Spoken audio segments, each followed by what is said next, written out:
Praise the Lord. இந்த நாள்ல ரொம்ப நாள் டு ஒரு பைபிள் கிளாஸ் நம்ம பார்க்கிறோம். It's a virtual one. So சில பேர் கேட்டாங்க ஏன் பைபிள் கிளாஸ் ஸ்டாப் பண்ணிட்டோன்னு. So we are going to start Bible class from today. So we are going to have virtual classes. இந்த மாதிரி ஒரு video audio recording of the Bible class would be recorded. And ஒரு நாள் எப்பனா நம்ம என்ன பண்ணலாம், மாசத்துல ஒரு வாட்டியோ இல்ல 2 வாட்டியோ எப்பனா we'll have a physical ஒரு பிரசன்ஸோட எல்லாரோட சேர்ந்து சர்ச்சில் we'll have a Bible class. So today's topic we are going to start in the New Testament. So I know நம்ம Genesis start பண்ணி ஒரு இடத்துல நிக்க வச்சிருக்கிறோம்னு I know that. So we will have the continuity of that in a separate class. But today is a new topic which I wanted to bring out from, I had a burden to bring this topic out like many years, but many days also, where I want to preach, I want to bring this topic on. But God gave me his will. இன்னைக்கு அதை பத்தி நம்ம பேசலாம், அதை பத்தி நம்ம பார்க்கலாம். So that is what we are going to do today. So the message it's about the marks of the scribes and the Pharisees. அப்படின்னா ஒரு scribe and Pharisees and Sadducees, ஆண்டவர் வாழ்ந்த நாட்களில அநேக வேத பாலகர்கள், பைபிள் தெரிந்தவர்கள், and they were people, எவ்வளவு பேர் ஆண்டவரோட வசனத்தை அறிந்தவர்களா இருந்தார்கள். But even then they didn't have the discernment. So ஆண்டவரோட வார்த்தை நீங்க நிறைய பேருக்கு தெரியும், but they don't have that discernment. Discernmentனா எந்த வார்த்தைய நம்ம எங்க பேசணும், எப்படி பேசணும். And அந்த காலத்துல இயேசுவை எதிர்த்து, அவரோட ஊழியத்தை எதிர்த்து நின்னவர்கள் யாருன்னா வேற யாரும் இல்ல, the people who knew the Bible, the word of God. So அவங்கள குறித்து தான் இன்னைக்கு நம்ம பார்க்க போறோம். நம்ம பார்க்க போற முதல் வசனம் அப்போஸ்தலர்கள் 23வது அதிகாரம் 8வது வசனம். இந்த இடத்துல நம்ம இவங்க ரெண்டு பேரோட பிலீஃப், பரிசேயர் சதுசேயரோட பிலீஃப பார்க்கலாம். ஸ்கிரைப்ஸ்னா நமக்கு ஆல்ரெடி தெரியும். Scribes are none other than people. அவங்க எந்த மாதிரி ஜனங்கன்னா they knew the word of God in and out. So ஆண்டவர் இந்த ஸ்கிரைப்ஸோடையும் போராடினாரு, பரிசேயரோடும் போராடினாரு, சதுசேயர்களோடும் போராடினாரு. So other authorities as well. But main enemy was people who knew God's word, targeted him. ஏன்னா ஆண்டவரோட வார்த்தைய அவங்க சரியா புரிந்து கொள்ளாம இயேசு என்ன பண்ணாங்க, அவங்க டார்கெட் பண்ணாங்க. அவர் செய்யறது தப்பு, அவருக்குள்ள பிசாசு இருக்குது, இன்னும் நிறைய பேருங்களை ஆண்டவர் கொடுத்தாங்க. So you just want to see, because even today we have so many people who are doing it, who might do it to you as well one day when you're doing God's work. But we need to understand what God did and what is the signs.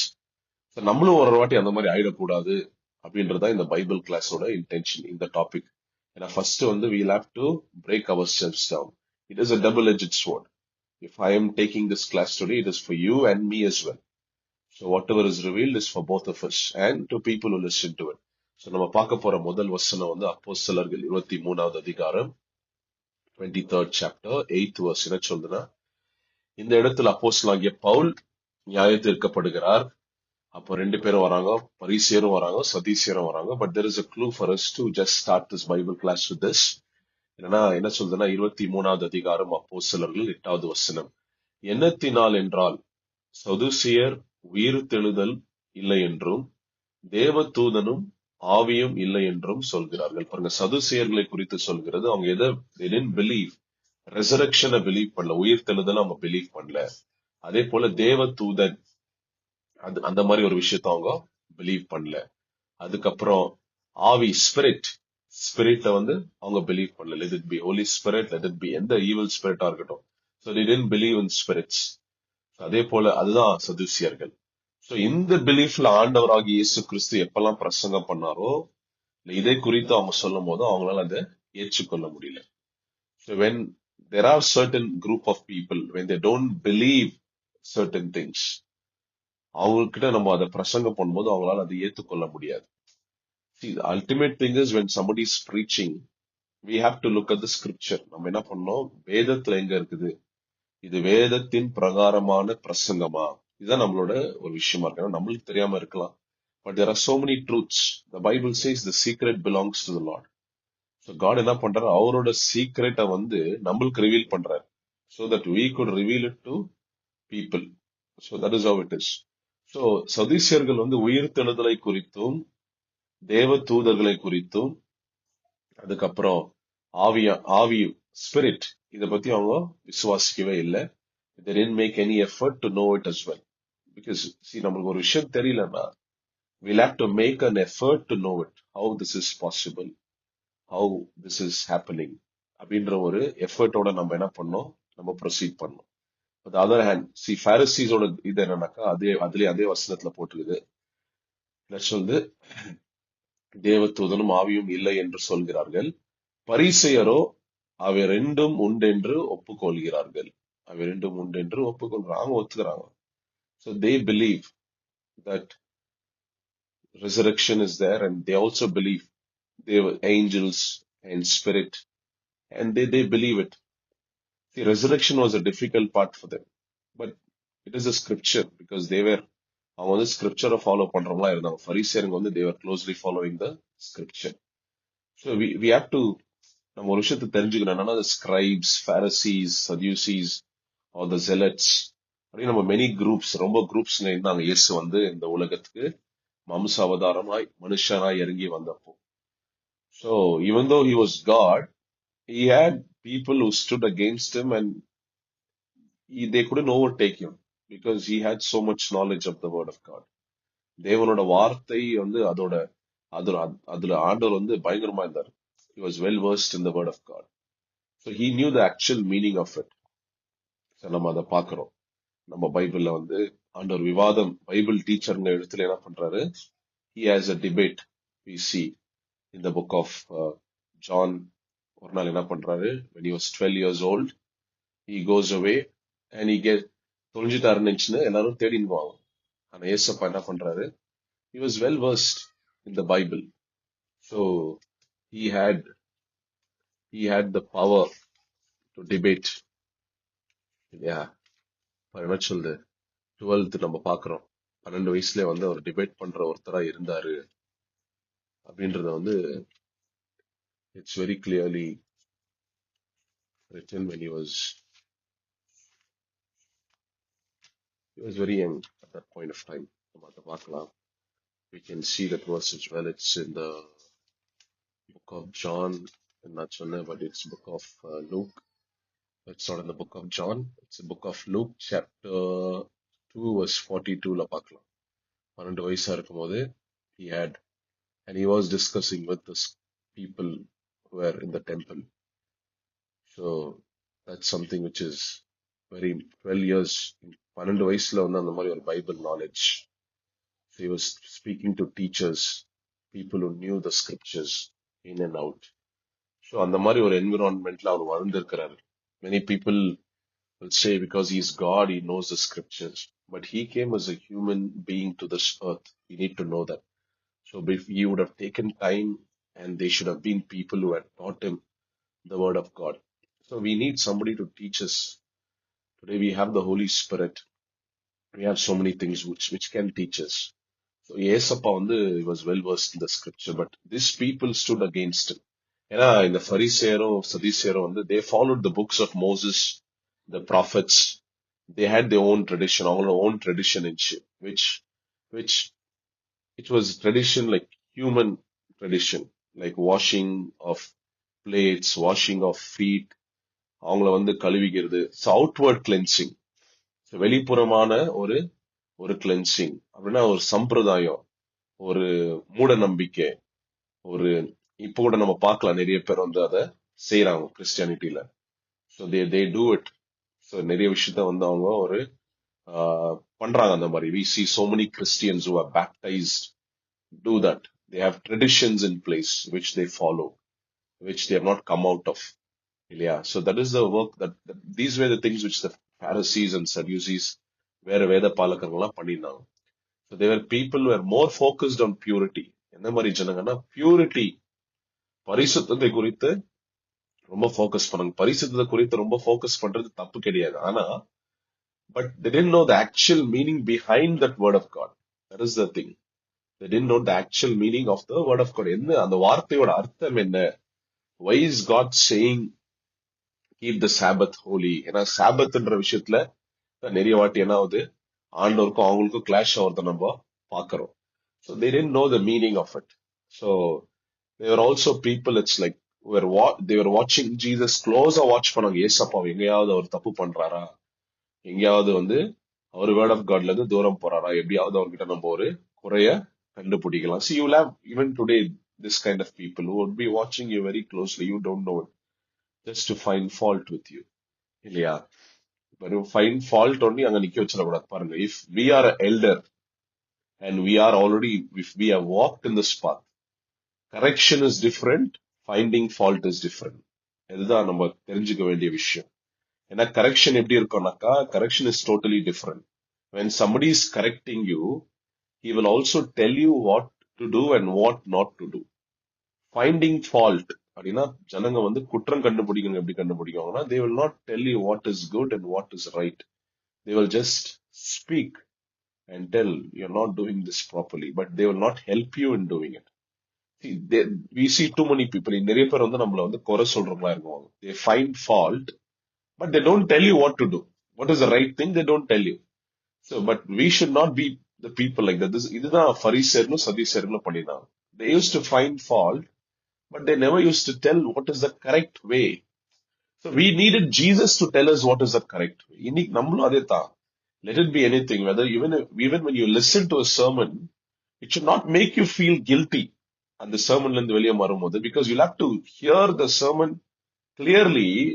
Does it have a way to make myself, correct myself? Because only preaching about sin is different, but knowing, do we have a way to come out of it? What is the correct way in doing it then? That is a part of the sermon. If only the message is preached, if it's only like a sword, and if it's only about truth, because the word of God is both, it is grace and truth. The truth will set you free. Grace will give you the power to follow that word of God. So we need to see both in it. So அதுதான் that was missing. That is missing even today in Christianity when we hear so many messages. But that is the same thing which the Pharisees and Sadducees were doing as well. That part was missing because they were finding fault, but they were not coming to a conclusion. எப்படி இதை சரி பண்ணலாம் அப்படின்றதுக்கு அவங்க கிட்ட ஒரு வழி இல்லை. The reason is they themselves were doing that mistake and they didn't know how to overcome it. See, we should not be that kind of people என்றதா in the Bible class oda main intention, because people who are listening to this, you will become future man of God's, ministers of God's, இல்ல ஊழியக்காரனாவோ இருக்க ஆண்டவர் நம்மளுக்கு கிருபை பாராட்டணும். So when we are walking in that path, this is a very important lesson, that when we are preaching a sermon, it should be a way of correction, how to make it proper, how to do it, and how to make things in the right way. அப்படின்றதும் அந்த பிரசங்கத்துல இருக்கணும். அதே மாதிரி நம்ம யாரையாவது correct பண்ணும்போதோ, we should make it very clear why this mistake was done and how you can correct yourself, what is needed அப்படின்றத நம்ம சொல்ல அவங்களுக்கு ட்ரை பண்ணோம் இல்லையா? But today what we are going to do is we are going to focus how the scribes and Pharisees were in the book of Matthew. So we're going to start from the book of Matthew, how the scribes and Pharisees were, எப்படி அவங்கள ஆண்டவர் deal பண்ணாரு, அவங்களோட role என்ன book of Matthewல. So the first thing we see is, நம்ம எங்க பாக்குறோம்னா, birth of Jesus. So it's in the book of Matthew chapter 2. We see them involved in the birth of Jesus. So we see the Magi, the people who came from the west, the east. இந்த Maggi வராங்க அப்படின்னா சாஸ்திரிகள்னு சொல்லுவாங்க. So they were wise men அப்படின்னு சொல்லலாம் இங்கிலீஷ்ல. This people, they came from the east and they have come from the east. ஈஸ்ட்ல இருந்து எதை பார்த்து வந்துக்கிறாங்கன்னா, ஒரு ஸ்டார் நட்சத்திரத்தை பார்த்து வந்திருக்கிறாங்க. அதே போல யூதர்களில் ராஜாவாய் ஒருத்தர், யூதருக்கு ராஜா, ஒரு யூத ராஜா ஒருத்தர் பிறந்திருக்கிறார், அவரை பார்க்கும்படி அவங்க வந்திருக்கிறாங்க. ஆனா யார்கிட்ட வராங்கன்னா, ஹெரோது கிட்ட வராங்க. The reason when they came to Herod, it's like because அவங்க அந்த ஸ்டாரை பார்த்துட்டே வராங்க. சடனா அந்த ஸ்டார் வந்து மறைஞ்சிடுது. ஏன்னா அந்த ஸ்டார் வந்து அவங்களுக்கு பெத்லஹேம் வரைக்கும், இப்ப ஜெருசலேம் வரைக்கும் வந்துட்டாங்க. அந்த இடத்துல என்ன பண்றாங்க, தே வாண்ட் நோ பீப்புள். இப்போ யாராவது அந்த ஸ்டார் பத்தி அவங்களுக்கு தெரியுமா, மோர் இன்ஃபர்மேஷன் அப்படின்னு சொல்லிட்டு என்ன பண்றாங்க, ஒரு ராஜா கிட்ட வராங்க. சோ ஹெரோது ராஜா கிட்ட வந்து என்ன சொல்றாங்க, we see in the second verse, they come and ask him, யூதருக்கு ராஜா பிறந்திருக்கிறவர் எங்க, நாங்க வந்து அவரை பணிந்து கொள்ளணும் அப்படின்னு கேக்குறாங்க. உடனே நம்ம பார்க்கிறோம் மத்தேயுல, we'll see that verse in the book of Matthew. So Matthew chapter 2, அங்க நம்ம எடுத்துக்கலாம். In the book of Matthew chapter 2.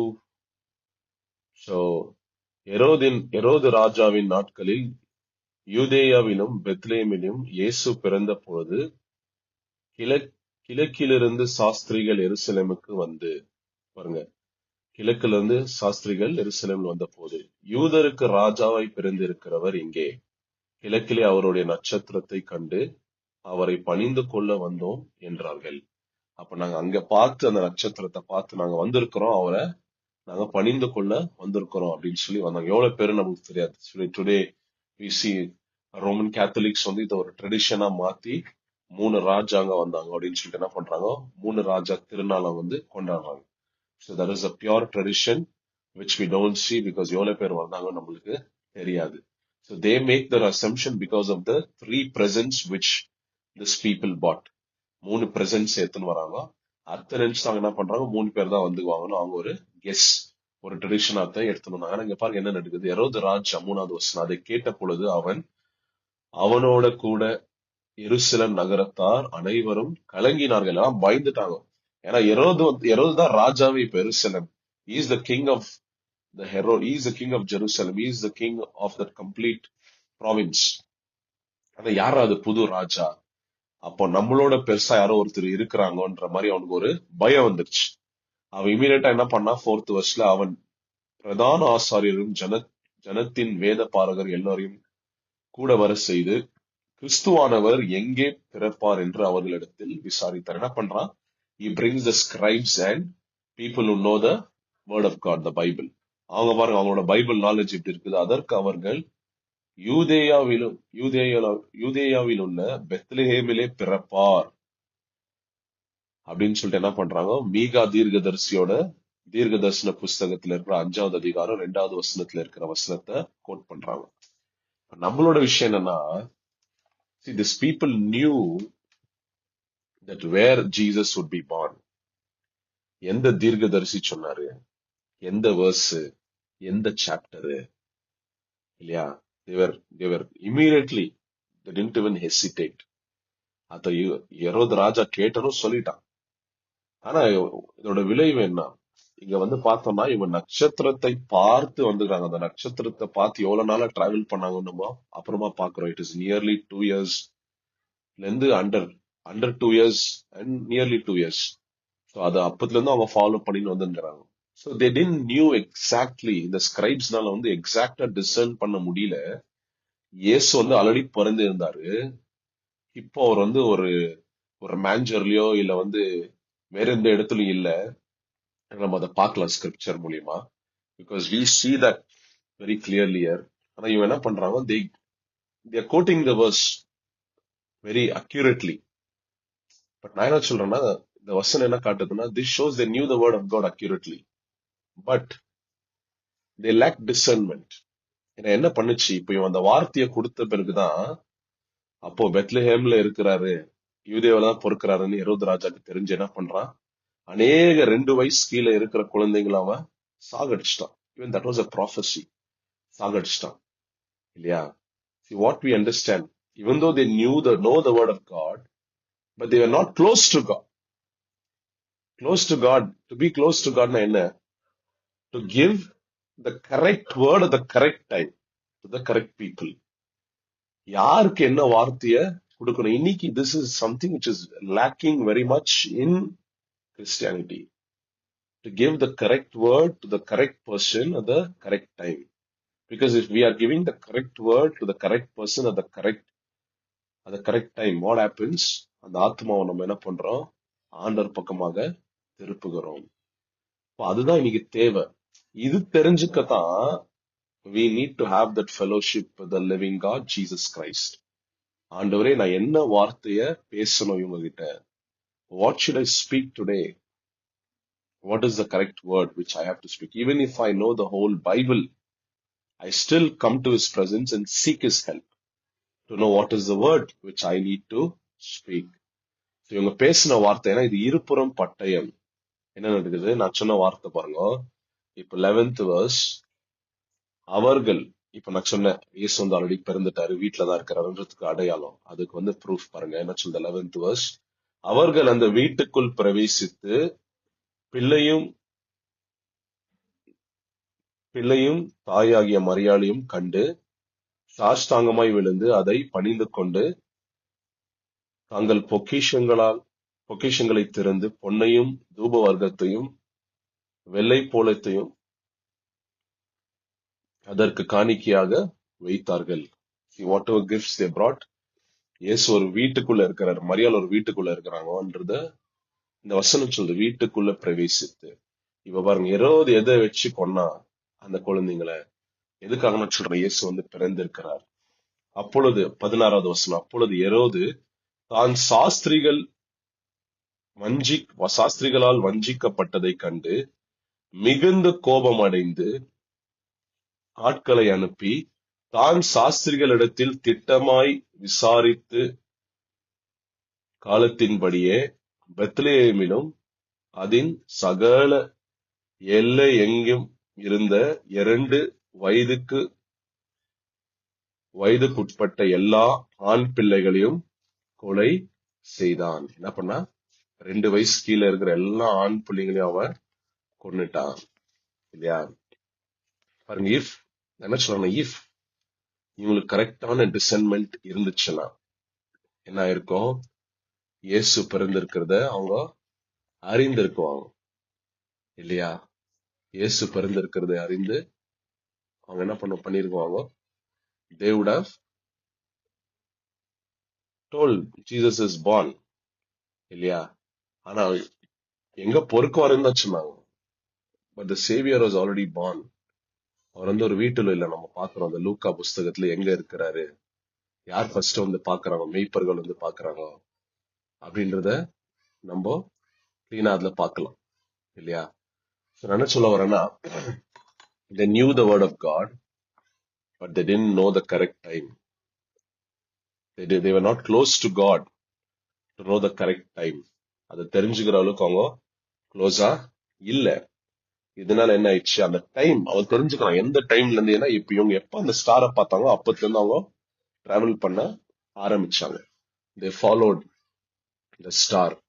அந்த ஸ்டாரை பார்த்து அவங்க ஃபாலோ பண்ணின்னு வர்றதுக்கு அவங்களுக்கு அவ்வளவு டைம் ஆகுது அந்த இடத்துக்கு வர்றதுக்கு. Because in those days they didn't have any transport like how we have. So ஒரு இடத்துலயும் அவங்க எப்படி வந்தாங்களோ நம்மளுக்கு தெரியாது. So they saw that star and finally they found Jesus. அந்த இடத்துக்கு வந்துட்டாங்க. இல்லையா?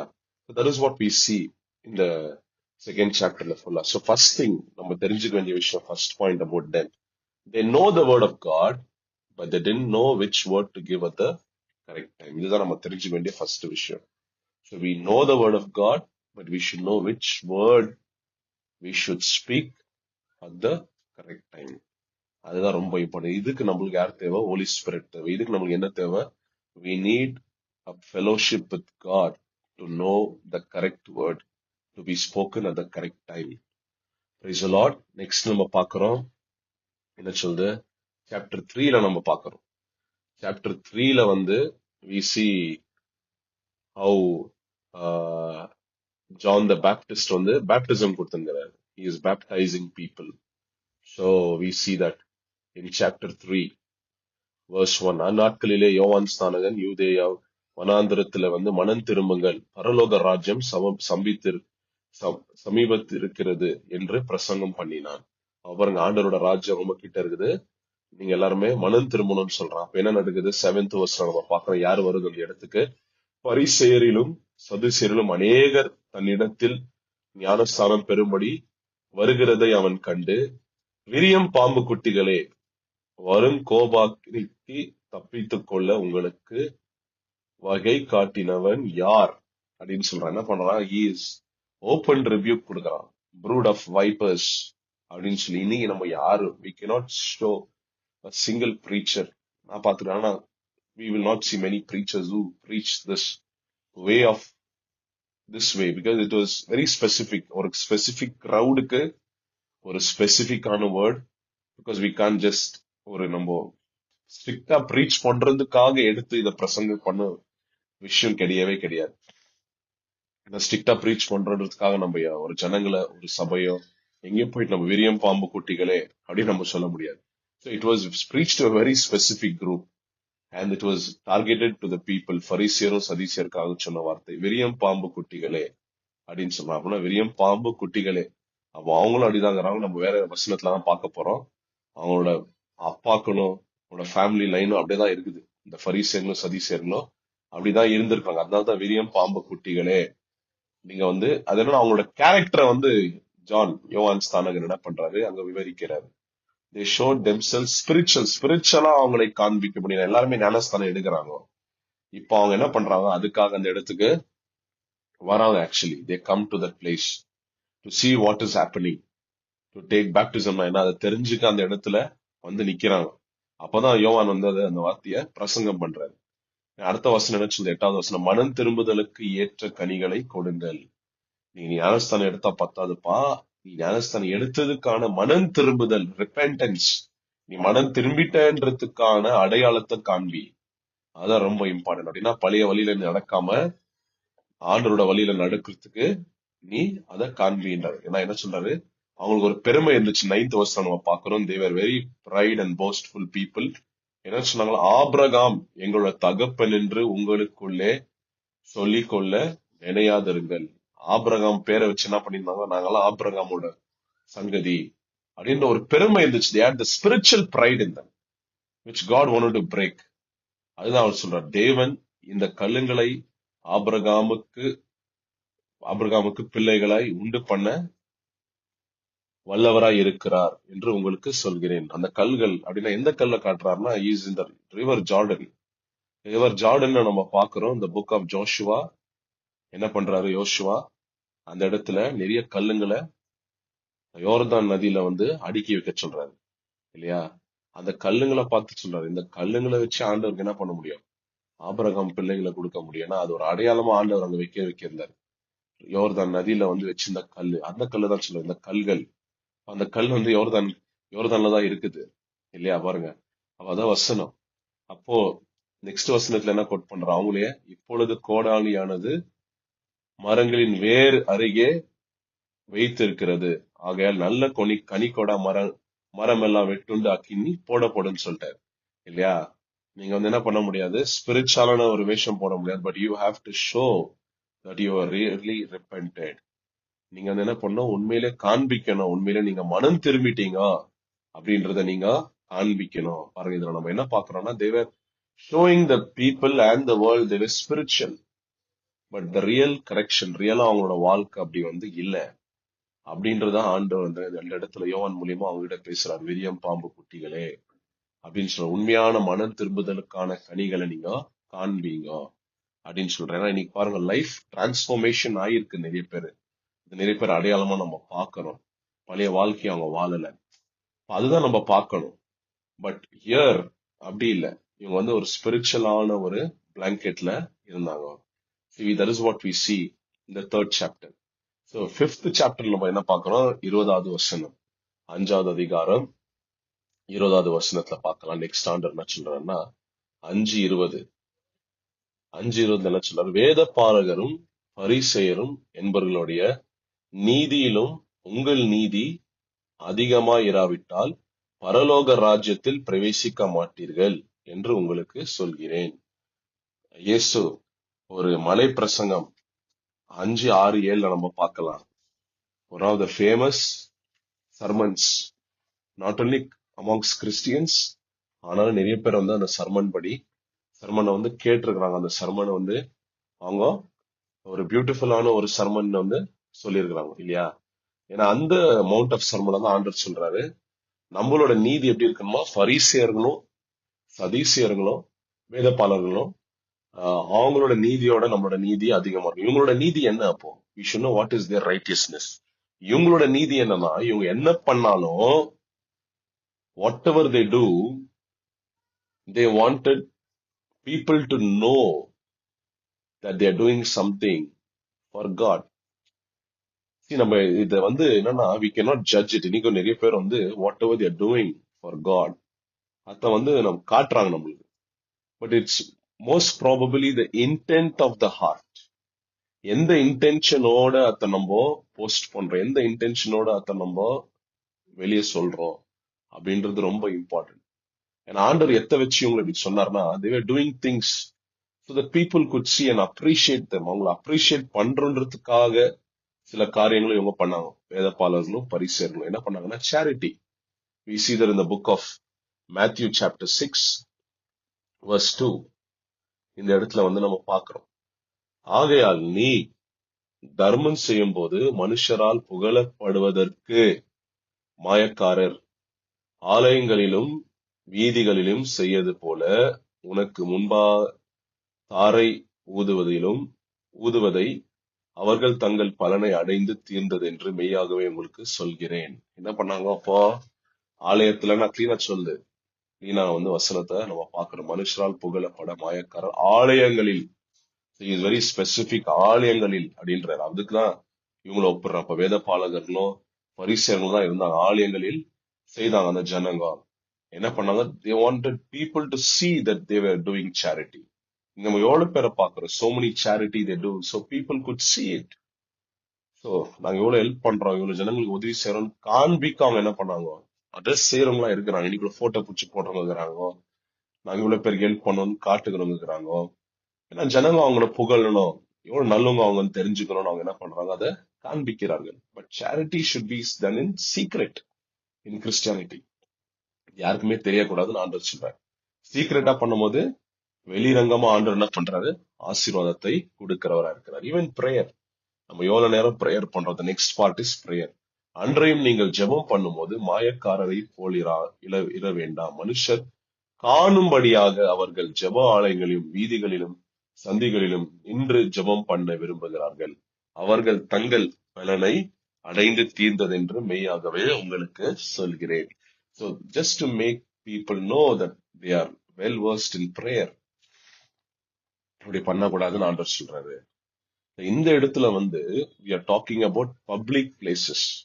பப்ளிக்ல நம்ம எப்படி ப்ரேயர் பண்ணணும் அப்படின்றத ஆண்டவர் நம்மளுக்கு ஸ்பிரிட் லீடிங்கோட நம்ம பண்ணோம். அந்த ப்ரேயரை ஆண்டவர் நம்மளுக்கு காட்டுவார் எப்படின்னு சொல்லிட்டு. இது எந்த மனுஷனுக்கு சொல்லி கொடுக்க தேவையில்லை, ஆவியானவர் தான் அதுக்கு மெயின் ரீசன். ஆனா யாரும் நம்ம ப்ரேயர் அப்ரிஷியேட் பண்றதுக்கு ஏத்த மாதிரி அப்படி நம்ம பண்ணக்கூடாது, so that people will see our prayer அப்படின்றதுக்காக நம்ம பண்ணக்கூடாதுன்றதுதான் விஷயம். ஏன்னா இந்த இடத்துல வந்து பரிசேயரும் சதிசேயரும் வேதபாலர்களும் பைபிள் தெரிஞ்சவங்களும் அப்படிதான் பண்ணியிருந்தாங்க இல்லையா? It can even be a simple prayer, but it depends on how the Holy Spirit leads. For இதெல்லாம் intent of heart. Next நம்ம பார்க்கிறோம் fasting. அதுல verse number 16ல வந்து பார்க்கிறோம், நீங்கள் உபவாசிக்கும் போது ஆண்டவர் சொல்ல, நீங்கள் உபவாசிக்கும் போது கண்டிப்பா உபவாசிக்கணும், மாயக்காரனை போல முகவாடலாய் இராதீங்கள், அவர்கள் உபவாசிக்கிறதை மனுஷர் காணும் பொருட்டாக தங்கள் முகங்களை வாட பண்ணுகிறார்கள், அவர்கள் தங்கள் பலன் அடைந்து தீர்ந்தது என்று மெய்யாகவே உங்களுக்கு சொல்கிறேன். இங்க கூட வந்து ஜனங்க பார்க்கும்படி. the whole இந்த 3 விஷயத்துல நம்ம பார்க்கிற விஷயம் என்னன்னா, to do things so that people could see. Let it be anything in our life. நம்ம ஒரு சந்தோஷம்ன்றது வேற, but here we are trying to gain something very spiritual. We are talking about a spiritual attraction. அத நம்ம உண்டாக்காதபடி அதுதான் வந்து இவங்க பண்ணாங்க. So we are seeing the first 6 chapters in the book of Matthew. So these are the characters of the scribes and Pharisees. So இதை ஏன் ஆண்டவர் நம்மளுக்கு சொல்றாரு இன்னைக்குன்னா, it is a very important lesson that we learn these lessons in our life. So we would be very careful not to do these things. So எங்கன்னா நம்ம தவறி இருக்கலாம், இது வரைக்கும் தவறலாம் ஃபியூச்சர்ல. But every time this word should make us remember, so we would repent and ask God to forgive us and ask us, let God take us out of it. இல்லையா? இன்னைக்கு இதெல்லாம் வந்து பண்ணாம இருக்கிறாங்கன்னு சொல்றதோட, இதை பண்ணியிருந்தாலும் இனிமே அது பண்ணும் போதோ அதை நம்ம கேட்கிற அதுல இருந்து நம்ம மனம் திரும்பி ஆண்டவர் பக்கமா வரணும்ன்றதுதான் இன்டென்ஷன். இந்த மாதிரி குணங்கள் நமக்குள்ள வரக்கூடாது. பிகாஸ் மனுஷன முகத்தை பார்க்கிறான், தேவனோ இருதயத்தை பார்க்கிறார். So keep our self pure within. உள்ளந்தான் மேட்ரேங்க. அப்ப அந்த உள்ளத்தை பார்க்கிற ஆண்டவர் இதெல்லாத்தையும் என்ன பண்றாரு, கவனிக்கிறாரு. இதெல்லாம் யார்கிட்ட இருந்துச்சு? Scribes and Pharisees. நம்மளோட லெசன் இன்னைக்கு 6 சாப்டர்ஸ் நம்ம பார்த்தோம். So we will continue this class every week. முடிஞ்சா இன்னொரு பார்ட்டை நம்ம பார்க்க போறோம் very soon. I will tell you when. So thank you very much. இந்த வசனம் உங்களுக்கு யூஸ்ஃபுல்லா இருக்கும்னு நினைக்கிறேன். இந்த வார்த்தைய நம்மளும் எடுத்துக்கலாம். அதே மாதிரி எங்கேயாவது நமக்கு டைம் கிடைச்சா என்ன பண்ணலாம், இந்த பிறர்கிட்ட நம்ம ஷேர் பண்ணலாம். தேங்க்யூ. Praise the Lord. ஒரு பிரேயரோட நம்ம முடிக்கலாம். ஏசப்பா, இந்த ஜெப வேலையை கொடுத்தமைக்காக நன்றி இயேசுவே. இந்த நாளில இயேசுவே, இந்த வார்த்தைகளை கொண்டு உங்களோட ஜனங்களிடத்துல பேசினீர் என்று விசுவாசிக்கிறோம். கேட்கிற பிள்ளைகளை நீர் ஆசீர்வதியும், பலப்படுத்தும். இன்னமும் உடைக்கப்பட்டு உம்மிடத்துல கிட்ட நெருங்கி வரும்படி கிருபை பாராட்டும். இயேசுவின் நாமத்தினால இந்த ஜெபத்தை ஏறெடுக்கிற ஆண்டவரே, ஆமேன், ஆமேன். Praise the Lord.